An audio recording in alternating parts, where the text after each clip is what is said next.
잘년이 23년 어느 새벽 톱카프 궁전의 대리석 벽을 뚫고 비명을 지르는 듯한 울음소리가 울려 퍼졌다. 그 소리는 전쟁의 상처에서 비롯된 비명도 포로로 잡힌 적의 외침도 아니었다. 그것은 지상에서 가장 강력한 군주의 딸 15세의 파트마 술탄 공주의 비명이었다. 그녀의 목소리는 얼음 칼날처럼 복도를 뒤흔들었고 문을 지키던 내시들조차 겁에 질려 물러나며 그 금지된 순간을 방해해야 할 엄두를 내지 못했다. 그날 밤 일어난 일은 단순한 가정의 불행이 아니었다. 그것은 술탄의 딸들이 치러야 했던 숨겨진 대가, 살과 영혼에 새겨진 대가를 드러내는 사건이었다. 이 비극은 600년 동안 공식 역사에서 철저히 감춰졌다. 그 비명은 육체적 상처에서 나온 것이 아니라 영혼을 먼저 무너뜨리고 몸을 망가뜨리는 비밀 의식을 통해 공주들을 여성으로서의 삶을 시작하기도 전에 그림자 같은 존재로 만들었다. 600년 넘게 오스만 제국은 결혼 준비 과정에서 너무나 끔찍한 관행을 유지했으며 이는 제국의 가장 잔혹한 적들조차 자신들의 딸에게 원치 않을 정도였다. 이 시스템은 기록에서 철저히 지워졌고 금빛 벽과 비단 커튼 뒤에 숨겨졌다. 그러다 2019년 이스탄불의 비밀 기록 보관소에서 발견된 문서들을 통해 그 진실이 세상에 드러났다. 세상의 수많은 여성들, 농부의 딸부터 궁정의 귀부인까지 비단과 보석, 그리고 순종으로 둘러싸인 오스만 공주의 삶을 꿈꿨다. 하지만 그 화려한 벽 뒤에는 사치가 아니라 많은 젊은 여성들이 결혼이라는 운명보다 죽음을 택하고 싶게 만드는 세련된 악몽이 도사리고 있었다. 이제 이 이야기에서 너와 내가 함께 600년 동안 감춰졌던 진실을 목격하게 될 거야. 준비해. 이건 동화가 아니라 제국의 의식으로 위장된 공포 이야기야. 이야기를 시작하기 전에 한 가지 부탁이 있어. 이 이야기가 이미 너의 마음을 뒤흔들었다면 관심을 표시하고 구독하고 댓글에 다음에 밝히고 싶은 어두운 운명을 가진 여왕이나 공주의 이름을 남겨줘. 마리 앙투아네트, 클로파트라, 앤 불린, 누구든 너의 선택이 시간이 묻으려 했던 다음 비밀을 결정할 거야. 자, 이제 나와 함께 가서 왜 금빛 궁전에서 태어난 오스만 공주들이 결혼의 운명보다 차가운 무덤의 품을 더 원했는지 알아보자. 오스만 제국은 1299년부터 1922년까지 마치 끝없는 바다처럼 광대한 그림자를 드리웠다. 새 대륙을 지배하며 비엔나의 성벽에서 예멘의 뜨거운 사막까지 그 군대의 포효가 울려 퍼졌다. 1453년 콘스탄티노플 함락 이후 그 도시는 오스만 제국의 심장으로 변모해 이스탄불로 이름이 바뀌었고 톱카프 궁전은 그 가장 빛나는 보석으로 우뚝 섰다. 그곳 금빛 벽과 향기로운 안뜰 속에서 왕국과 영혼의 운명이 결정되었다.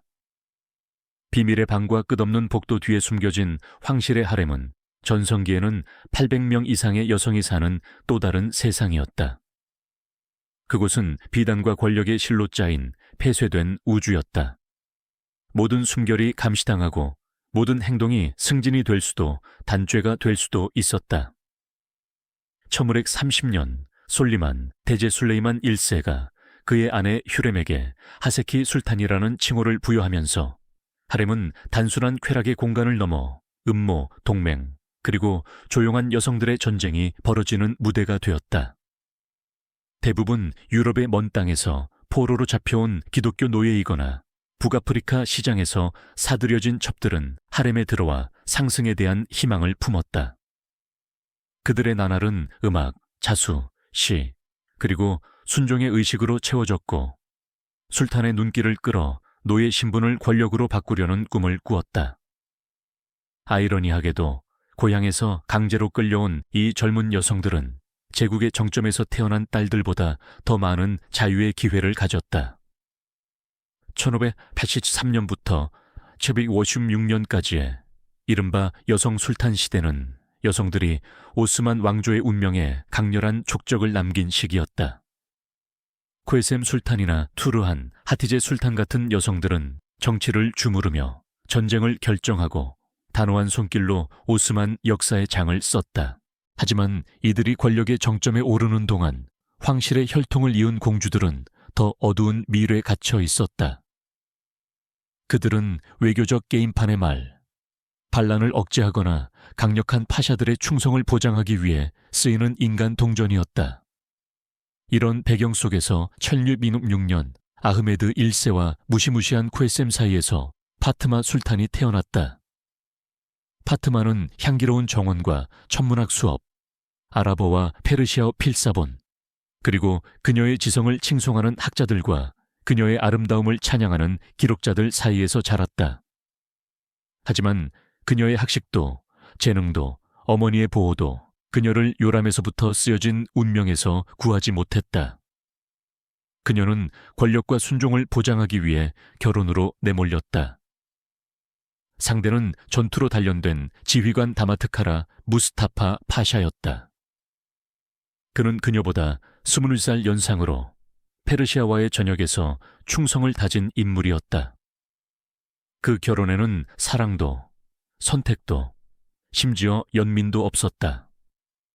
오직 제국에 냉혹한 정치 논리만 있었다. 그에게 결혼은 더 큰 권력으로 가는 사다리였고 그녀에게는 비극의 시작이었다. 파트마 술탄은 어린 시절부터 뛰어난 소녀였다. 4가지 언어를 유창하게 구사했고 아랍어와 페르시아어 서예를 시인처럼 우아하게 다뤘으며 별의 신비를 탐구하려는 끝없는 갈증을 보였다. 궁정의 학자들은 그녀를 역사, 법학, 지리학에서 현자와 논쟁할 수 있는 천재로 여겼다. 하지만 그 지성은 곧 그녀를 기다리는 운명 앞에서 무용지물이 됐다. 그녀의 삶은 그녀의 것이 아니었다. 태어난 순간부터 그녀의 미래는 보이지 않는 양피지에 쓰여 있었다. 그녀의 의지와 상관없이 동맹을 맺기 위해 결혼으로 내몰렸다. 결혼 상대는 카라 무스타파 파샤로 결정되었다. 그는 페르시아 전역에서 단련된 전쟁 지휘관으로 그녀보다 20살 많았다. 그 결혼은 애정의 불꽃이 아니라 권력의 차가운 계산으로 맺어졌다. 그는 상승과 권력 강화를 추구했고 겨우 10대인 그녀는 제국의 게임판에서 희생의 제물이 되었다. 결혼 석 달 전 테르빌레 뮤바렉 테르빌 이후의 무바렉, 즉 신성한 교육기라는 두려운 준비 과정이 시작되었다. 이 의식은 공주들에게만 적용된 당시 어떤 문화에서도 유례없는 것이었다. 이는 수세기에 걸쳐 황실 혈통의 오만함을 꺾고 완벽한 순종으로 바꾸기 위해 고안된 심리적 통제의 정교한 산물이었다. 이 훈련을 이끈 이는 60세의 굴라르 하툰이었다. 하렘의 책임자로 이미 12명 이상의 공주를 준비시킨 노련한 여인이었다. 그녀의 엄격한 감독 아래 파트마는 겔린 오다스, 게린 오다스, 즉 신부의 방으로 안내되었다. 페르시아 카펫과 흑단 패널로 장식된 이 방은 그녀의 임무와 운명을 상기시키는 모든 디테일로 가득했다. 그곳에서 새벽부터 정고까지 파트마는 경의의 의식을 연습해야 했다. 18가지의 서로 다른 절 자세를 익히며 남편을 맞이하고 섬기고 잠자리에 들고 조용히 그의 도착을 준비하는 법을 배웠다. 걷는 것조차 규율이 되었다. 그녀는 유루쉬와 세체라는 정밀한 걸음걸이를 배웠다. 머리는 30도 각도로 숙이고 손은 절대 심장 위로 올라가지 않도록 조절되었다. 모든 움직임은 그녀의 공주로서의 품위를 지우고 순종적인 모습으로 재구성했다. 말은 가장 잔혹한 고문이었다. 그녀의 어휘는 단 73개의 허용된 단어로 축소되었다. 감사, 수용, 겸손한 간청, 사과의 표현뿐이었다. 자유로운 생각을 표현하려는 어떤 시도든 강제금식, 반성의 방해 감금 혹은 공개적 굴욕으로 처벌받았다. 공주는 여성들과 내시들로 구성된 재판정 앞에서 순종심을 시험받았다. 심지어 그녀의 어머니 쾌셈이 그 재판을 주재하며 그녀의 순종을 시장에서 거래되는 화폐처럼 평가했다. 가장 충격적인 것은 탈림 이 게르데크, 타림 와이 게르데크라는 첫날 밤 연습이었다. 궁전 지하의 방에는 신부의 방을 정확히 재현한 공간이 있었다. 그곳에서 파트마는 베네치아 장인들이 만든 밀랍 마네킹과 마주해야 했다. 엄격한 여교사들의 시선 아래 그녀는 나이 어린 소녀가 알지 말아야 할 행동과 제스처를 연습해야 했다. 그녀의 두려움, 눈물, 저항은 모두 암호화된 기록에 남겨졌다. 저항의 흔적은 더 많은 훈련, 더 많은 고통, 더 많은 조건화를 의미했다. 그렇게 별을 사랑하던 소녀는 점차 순종적인 몸, 길들여진 영혼으로 변해갔다. 그녀는 더 이상 황제의 딸이 아니라 자신의 임무를 위한 견습생이었다. 이 훈련 과정은 자세, 걸음걸이, 강요된 침묵에 그치지 않았다. 파트마 술탄은 몸뿐 아니라 영혼까지 굴복시키려는 일련의 시험에 직면했다. 오만한 눈빛, 부주의한 한숨 같은 저항의 제스처는 가혹하게 처벌받았다.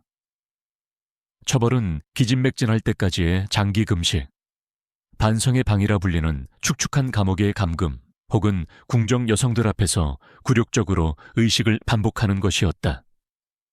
마치 불순종하는 노예처럼. 신체적 통제와 함께 정신적 정화 프로그램도 진행되었다. 파트마는 오스만과 페르시아의 결혼 순종에 관한 논문에서 발췌한 수십 구절을 외워야 했다. 첩들과 내시들 앞에서 큰 소리로 낭독하며 알가살리의 나시아트 알 물루크무와 아클라크, 이 모시니의 구절을 반복했다. 이 구절들은 순종, 희생, 결혼의 복종을 최고의 미덕으로 찬양했다. 예전에는 사랑의 시와 천문학을 읊던 공주는 이제 자신의 의지를 지우는 구절을 힘없이 되풀이했다. 기도는 또 다른 보이지 않는 사슬이 되었다. 하루 5번 정확한 시간에 맞춰 파트마는 제국의 셀레마들이 만든 특별한 기도를 해야 했다. 이는 자유로운 신앙의 기도가 아니라 공주의 개성을 지우고 남편에 대한 절대적 헌신을 찬양하는 기도였다. 기도 자세는 종교적 헌신과 결혼 임무의 제스처를 혼합해 신성함을 통제의 도구로 바꿨다. 굴욕은 여기서 끝나지 않았다. 일주일에 2번 파트마는 아버지의 총애받는 첩들에게 직접 봉사해야 했다. 그들을 씻기고 머리를 빗기고 손으로 밥을 먹이고 심지어 술탄과의 친밀한 만남을 위해 옷을 입혀야 했다. 이 잔혹한 의식은 공주의 마지막 자존심을 무너뜨리려는 의도였다. 그녀는 아버지의 연인들이 자신에게 봉사받을 권리가 있다는 것을 받아들여야 했다. 기록에 따르면 파트마는 이 여성들의 옷을 준비하며 참을 수 없는 눈물을 흘리곤 했다. 결혼 일주일 전 규율은 더욱 혹독해졌다. 파트마는 겔링코의 쉬퀴, 게린 큐슈큐, 즉 신부의 정악으로 옮겨졌다. 외부 소리가 전혀 들리지 않는 고립된 공간이었다. 그녀가 먹는 음식, 석류, 꿀, 아몬드, 염소젓, 예멘 향신료부터 목욕 방식까지 모든 것이 철저히 통제되었다. 매일의 목욕은 정화 전문가들의 감시 아래 발레리안, 양귀비, 오렌지 꽃으로 만든 향유로 진행되었다. 코르도바와 사마르칸트에서 훈련받은 연금술사들이 준비한 이 엘릭서는 진정 순종, 심지어 자기 상실감을 유도하는 비밀 성분을 포함했다. 정악의 벽은 이슬람과 오스만 전통의 순종적이고 다산적인 아내들의 이야기를 비단실로 그린 테피스트리로 덮여 있었다. 시각적 암시만으로는 부족했는지 베네치아 거울이 전략적으로 배치되어 파트마가 연습 중 자신을 끊임없이 보게 했다. 원래 수피의 신비주의 수행인 무라카바는 여기서 공주가 자신의 가장 내밀한 생각까지 감시하도록 만드는 심리적 무기로 변질되었다. 이 고립 속에서 파트마는 더 이상 자신의 삶의 주인이 아님을 깨달았다. 그녀의 몸, 목소리, 심지어 생각까지 순종의 도구로 재구성되었다. 천기 23년 3월 15일 그날이 왔다. 이스탄불은 아침부터 넘치는 심장처럼 활기로 가득했다. 거리는 행렬, 음악, 향으로 가득 찼고 톱카프의 연회장에서는 금으로 된 식기들이 반짝였다. 페르시아와 안달루시아에서 온 춤, 제국의 최고 음악가들의 노래, 예니체리들의 기량을 뽐내는 대회가 펼쳐졌다.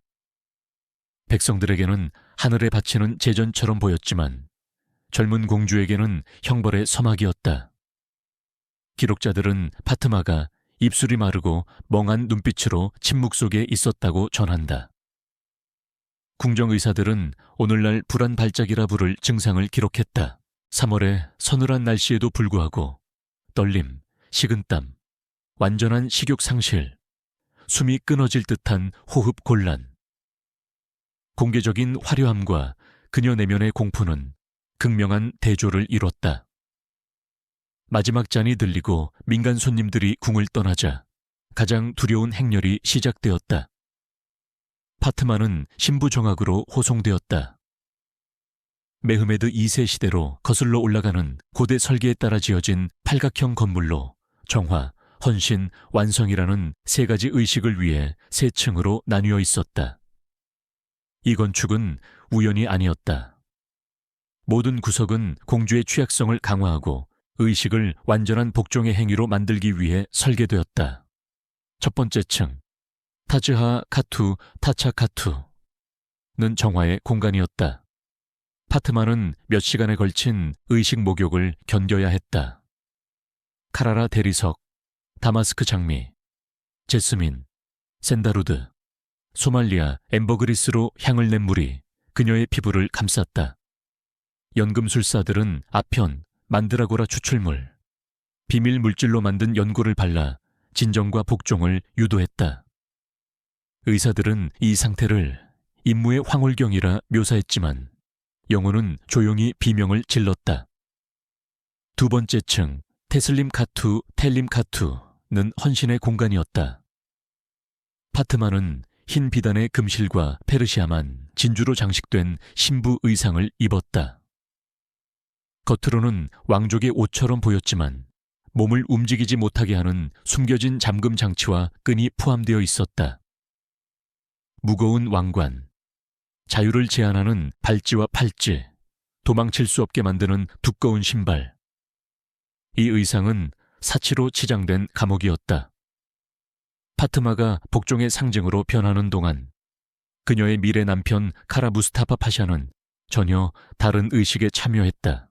고문관과 전쟁 참전 용사들에게 둘러싸여 황실 공주를 심리적으로 제압하는 방법, 겁을 주는 말, 신체적 지배 기술을 배웠다. 모든 것은 그 결혼에 의문이나 저항의 여지를 남기지 않도록 준비되었다. 마지막으로 세 번째 층, 시파프 카투, 시팝 카투. 완성의 방이었다. 벽은 정복된 도시, 포로가 된 공주, 패배한 군대를 묘사한 테피스트리로 덮여 있었다. 이 상징은 전쟁의 승리와 침대에서의 승리를 평행선으로 그렸다.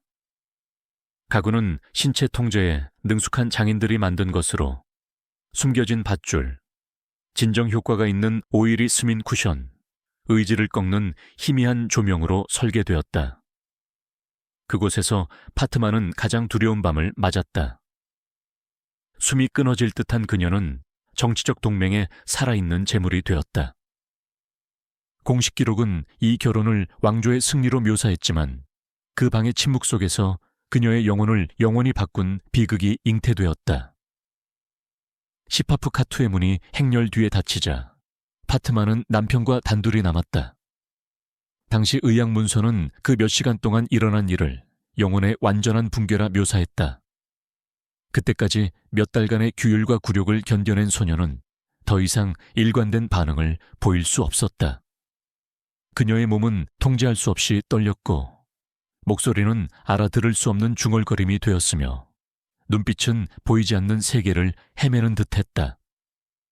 궁정의사들은 이를 쇼크마 이탐 소츠마 와이탐, 즉 완전한 충격이라 불렀다. 카라 무스타파 파샤는 전쟁터와 요새 정복에서 단련된 사람으로 공주의 반응을 고의적인 저항으로 오해했다.